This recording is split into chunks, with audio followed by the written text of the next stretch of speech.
Dans ce tutoriel, nous allons effectuer un calcul d'intégrale sur un intervalle donné à l'aide de la TI-83 Premium CE édition Python. Nous nous plaçons ici au niveau de la terminale professionnelle dans le cadre du module Poursuite d'études. Dans cette vidéo, nous verrons précisément une capacité du programme en vigueur, à savoir calculer l'intégrale sur un intervalle AB d'une fonction f admettant une primitive grand F.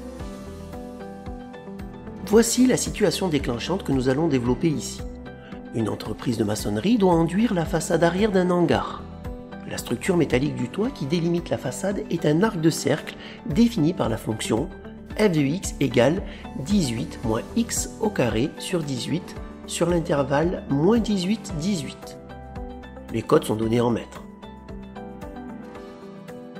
Et notre problématique est de déterminer la surface que représente cette façade. Nous allons donc calculer l'intégrale suivante.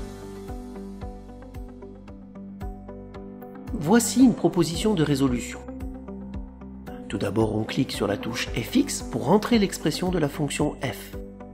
18 moins x au carré sur 18. Ensuite, on paramètre la fenêtre d'affichage. Bien évidemment, on s'appuie sur les données de l'énoncé. On va utiliser les fonctionnalités présentes dans le menu Calcul. Pour ça, on clique sur les touches Seconde, Trace, puis Set. L'interface nous invite à indiquer les bornes.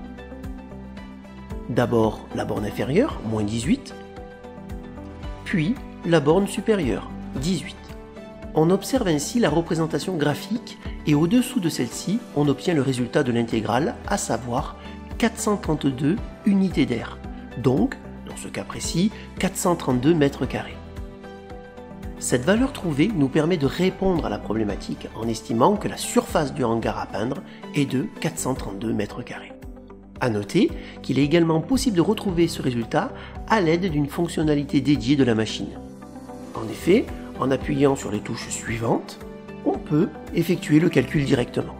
On complète ainsi avec les différentes données, c'est-à-dire l'intervalle d'étude et l'expression de la fonction f.